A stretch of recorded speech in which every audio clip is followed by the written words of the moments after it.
Vamos a ver los tipos de datos definidos por el usuario. Vamos a ver cómo crearlos y cómo obtener información del mismo.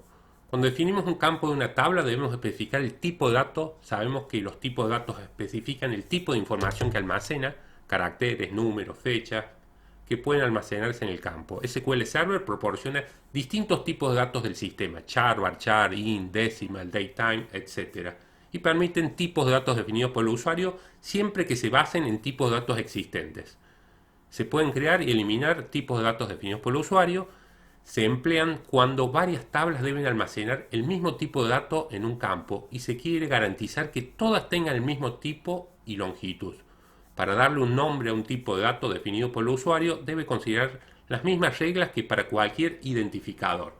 No puede haber dos objetos con igual nombre en la misma base de datos.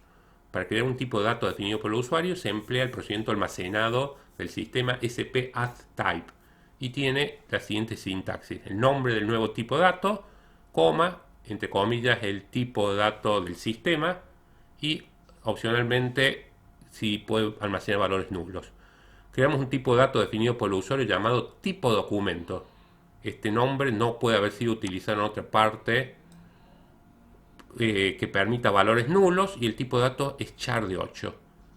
Ejecutando el procedimiento almacenado SP_HEL junto con el nombre del tipo de dato definido por el usuario se obtiene información del mismo: nombre, el tipo de dato en que se basa, la longitud, si acepta valores nulos, si tiene valores por defecto y reglas asociadas.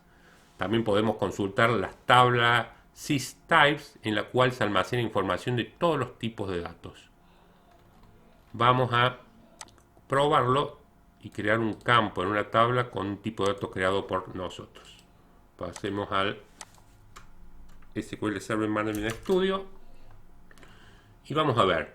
Acá, antes de ver este if, ejecutamos el procedimiento almacenado SP_add_type, creamos el tipo de dato tipo documento, que va a ser un char de 8 que permite valores nulos, y luego creamos la tabla alumnos, el campo documento, que es de tipo documento. La idea es, si bien acá podríamos haber puesto char de 8, la idea es que en todas las tablas donde uno quiera hacer referencia a un documento, uno ponga ese tipo documento, este tipo de datos que hemos creado nosotros, porque posiblemente nosotros tengamos muchas tablas donde tenga que guardar valores de documentos de personas, por ejemplo. Si lo ejecutamos forma completa, acá vemos, bueno, acá llamamos a SP_HEL tipo documento y nos da información que nos dice el nombre, que es tipo documento, el tipo de dato creado, char de 8, que permite valores nulos, por eso es nulable. Luego creamos la tabla acá, alumnos, y podemos insertar una fila, y como vemos en el campo documento podemos guardar hasta 8 caracteres, como está definido acá. Es importante que este if que hemos hecho, así como cada vez que lo ejecuto a este lote de comandos, si existe el objeto alumnos en la base de datos, pasa a borrarla para que la pueda volver a crear la tabla. Tengan en cuenta que si yo trato de crearla dos veces, me da un error porque el objeto ya existe.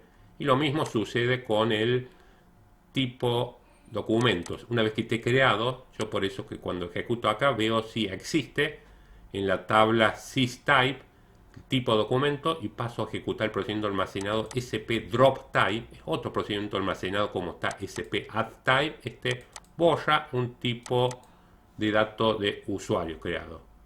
¿Sí? Y es por eso que cada vez que ejecuto todo el lote de comandos está sucediendo que se borra la tabla de alumnos, se borra el tipo de dato tipo documento y inmediatamente lo estoy procediendo a crear. Eso para facilitar el aprendizaje.